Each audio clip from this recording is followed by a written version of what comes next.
Assalamualaikum warahmatullahi wabarakatuh. Perkenalkan, nama saya Herawati Nur Jamilah dari Administrasi Publik semester 5. Jadi, pada kesempatan kali ini saya akan membahas mengenai materi pengambilan keputusan. Menurut Sondang P. Siagian, pengambilan keputusan itu merupakan suatu pendekatan sistematis terhadap hakikat suatu permasalahan dengan mengumpulkan fakta-fakta dan data, penentuan yang matang dari alternatif yang dihadapi, dan pengambilan tindakan yang menurut perhitungan merupakan suatu tindakan yang paling tepat. Dalam pengambilan keputusan, seorang manajer itu harus banyak mempertimbangkan keputusannya dari tiap komponen dan seluruh aktivitas banyak orang. Nah, kenapa sih teknik pengambilan keputusan itu harus dipelajari? Nah, ini manfaatnya. Yang pertama, itu meningkatkan produktivitas perusahaan. Yang kedua, yaitu meningkatkan efisiensi. Yang ketiga, yaitu meningkatkan kualitas diri dan karir pengambil keputusan. Materi selanjutnya yaitu komponen pengambilan keputusan. Yang pertama yaitu menetapkan tujuan. Sebelum pengambilan keputusan, maka penting kiranya untuk kita mengetahui tujuan dibuatnya keputusan tersebut dan dampak dari dibuatnya keputusan tersebut. Yang kedua yaitu ada identifikasi alternatif. Setelah menetapkan tujuan, maka dilanjutkan dengan menetapkan berbagai alternatif yang mendasari untuk mencapai tujuan. Yang ketiga yaitu uncontrollable events. Nah, alternatif yang diambil itu harus mampu melihat pada kondisi sekarang terhadap kondisi yang akan datang. Jangan sampai keputusan yang diambil ini tidak mempertimbangkannya. Dan yang terakhir yaitu sarana mengukur hasil. Untuk sarana mengukur hasil itu harus ditetapkan alat atau sarana untuk menjembatani terhadap realisasi. Jika keputusan yang diambil ini tidak sesuai dengan realisasi, maka berarti putusan tersebut salah dan sebaliknya. Pokok-pokok materi teori pengambilan keputusan. Nah, pengambilan keputusan ini merupakan suatu alternatif terbaik dari beberapa alternatif secara sistematis untuk ditindaklanjuti atau digunakan sebagai suatu cara pemecahan masalah. Nah, teori pengambilan keputusan sendiri adalah teori-teori atau teknik-teknik atau juga pendekatan secara sistematis untuk ditindaklanjuti atau digunakan sebagai suatu cara pemecahan masalah. Nah, materi ini sangat berguna sekali karena dalam kehidupan kita sehari-hari ini tidak luput dari yang namanya masalah. Nah, masalah itu sangat kompleks dengan kehidupan kita, sehingga dasar-dasar yang digunakan dalam pengambilan keputusan itu bermacam-macam tergantung dari permasalahannya. Nah, macam-macam pengambilan keputusan sendiri terbagi menjadi beberapa bagian. Yang pertama yaitu pengambilan keputusan berdasarkan intuisi. Nah, pengambilan keputusan yang berdasarkan intuisi atau perasaan ini memiliki sifat subjektif yang mana ini tuh mudah terkena pengaruh. Yang kedua itu ada berdasarkan pengalaman. Nah, pengambilan keputusan berdasarkan pengalaman ini memiliki manfaat bagi pengetahuan praktis. Karena pengalaman seseorang ini dapat memperkirakan keadaan sesuatu, dapat memperhitungkan untung atau ruginya, serta baik buruknya keputusan yang akan dihasilkan. Dan yang ketiga itu berdasarkan fakta. Pengambilan keputusan berdasarkan fakta itu dapat memberikan keputusan yang sehat, terus solid dan juga baik. Yang keempat itu ada berdasarkan wewenang. Nah, pengambilan keputusan berdasarkan wewenang ini biasanya itu dilakukan oleh pimpinan terhadap bawahannya atau orang yang lebih tinggi kedudukannya itu terhadap orang yang lebih rendah kedudukannya. Dan yang terakhir itu ada rasional. Nah, pada pengambilan keputusan yang berdasarkan rasional ini, keputusan yang dihasilkan itu bersifat objektif, logis, dan lebih transparan, konsisten untuk memaksimumkan hasil atau nilai dalam batas kendala tertentu sehingga dapat dikatakan mendekati kebenaran atau sesuai dengan apa yang diinginkan. Dalam pengambilan keputusan ada beberapa faktor atau hal yang mempengaruhinya, diantaranya yaitu yang pertama ada posisi, masalah, situasi, kondisi, dan juga tujuan atau proses pengambilan keputusan merupakan tahap-tahap yang harus dilalui atau digunakan untuk membuat keputusan. Nah, tahap-tahap ini merupakan kerangka dasar sehingga setiap tahap itu dapat dikembangkan lagi untuk menjadi beberapa subtahap atau disebut langkah. Nah, yang baik atau khusus, spesifik, dan lebih operasional. Selanjutnya ada model adalah percontohan yang mengandung unsur yang bersifat penyederhana untuk dapat ditiru. itu juga bisa dilakukan jika perlu saja. Nah, pengambilan keputusan itu sendiri merupakan suatu proses berurutan yang memerlukan penggunaan model secara tepat dan juga benar. Nah, untuk pengertian mengenai probabilitas itu dapat dilihat dari 3 macam pendekatan, yaitu ada klasik, frekuensi relatif, dan juga subjektif.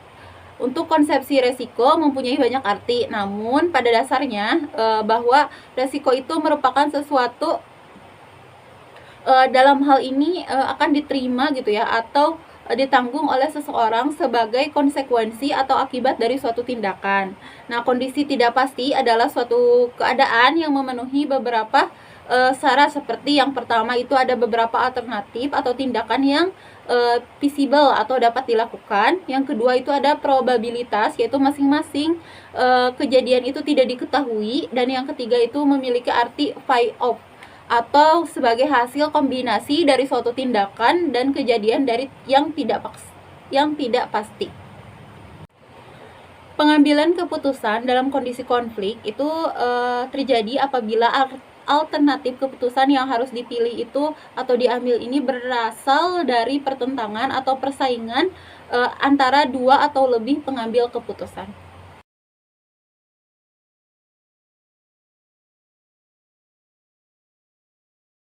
Pemirsa, RUU Pemilu rencananya akan diputuskan melalui sejumlah mekanisme dalam rapat paripurna DPR. Dan berikut mekanisme pengambilan keputusan yang akan ditempuh dalam paripurna. Pertama, penyampaian pendapat anggota dan fraksi di DPR. Jika keputusan masih belum bisa diambil dan buntu, maka rapat akan diskors untuk dilakukan forum lobi pimpinan DPR dan pimpinan fraksi. Kedua, rapat akan dilanjutkan untuk menyampaikan pandangan tiap fraksi. Jika masih juga buntu, maka rapat kembali diskors untuk dibuka forum lobi kedua. Dalam forum ini biasanya akan melibatkan unsur pemerintah. Dalam hal ini, kemungkinan Menteri Dalam Negeri Cahyokumolo akan dimintai pendapat akhir pemerintah terkait RUU Pemilu.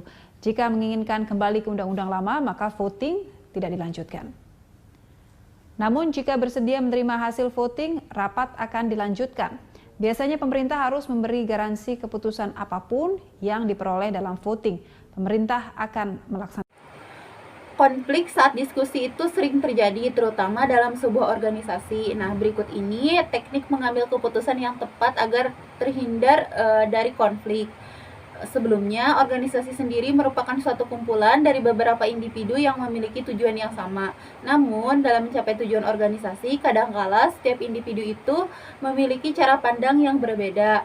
Nah, perbedaan pandangan tersebut dapat menyebabkan konflik, padahal tujuan diskusi sendiri adalah untuk mengambil keputusan yang tepat dan sesuai dengan harapan individu dalam satu organisasi. Nah, untuk mencegah konflik ini dalam berdiskusi, ada beberapa cara yang tepat yang bisa kita lakukan, yaitu diantaranya yaitu yang pertama, 1. Multiple alternatif. Nah, multiple alternatif ini merupakan sebuah teknik untuk mengambil keputusan yang didasarkan dengan menetapkan alternatif terbaik dari beberapa kriteria tertentu. Nah, umumnya terdapat ukuran-ukuran atau standar untuk pengambilan keputusan yang digunakan dalam organisasi. Nah, multiple alternatif ini perlu dilakukan dengan memikirkan dan mempertimbangkan beberapa gagasan sekaligus untuk membandingkan antara gagasan yang satu dengan gagasan yang lainnya. Yang kedua itu ada assumption testing. Nah, setiap kali membuat keputusan atau rencana atau juga solusi tertentu, kita itu perlu berhenti dan meninjau kembali apakah asumsi, ide, atau keputusan sementara tersebut sudah tepat atau belum. Nah, kita perlu melakukan assumption testing atau pengujian asumsi itu saat mengambil keputusan. Kita bisa menguji asumsi beberapa kali dengan diskusi kelompok. Yang ketiga itu ada well-defined kriteria. Nah, dalam proses diskusi, kita itu perlu memiliki kriteria tertentu yang sudah ditetapkan gitu dengan baik sebelum membuat keputusan. Menerapkan, kita itu juga bisa memperjelas gitu standar kriteria pengambil keputusan untuk menghindari perdebatan dan perselisihan. sebelum masuk ke dalam sebuah organisasi, sebaiknya itu kita mengetahui dan memperjelas standar pengambilan keputusan agar kita tidak beresiko tergelincir dan berselisih. Tuh. Yang keempat itu ada design and debat.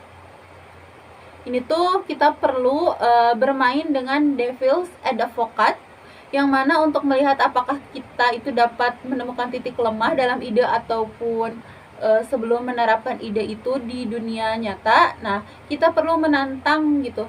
Kita perlu menantang premis yang menjadi dasar ide yang kita buat.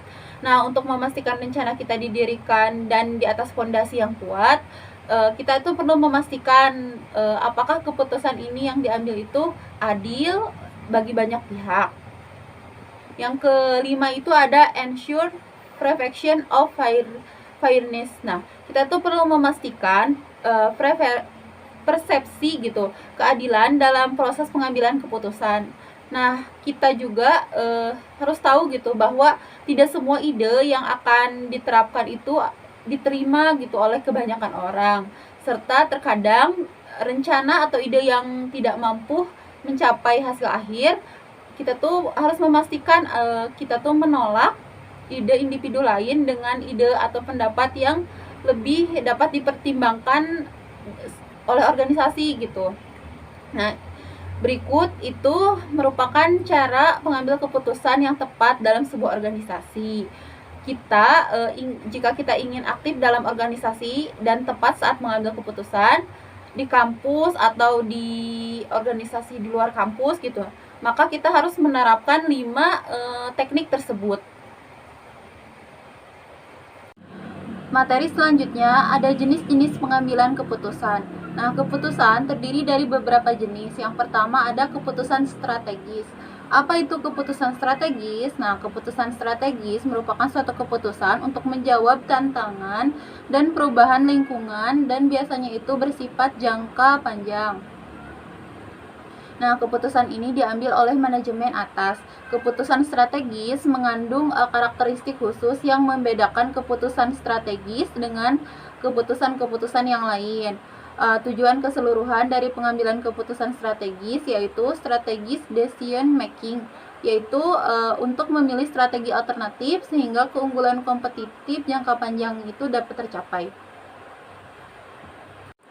Selanjutnya yang kedua ada keputusan taktis. Nah, keputusan taktis itu adalah keputusan yang berkaitan dengan pengelolaan sumber daya yang terdapat di suatu organisasi. Nah, keputusan taktis ini diambil oleh manajemen menengah.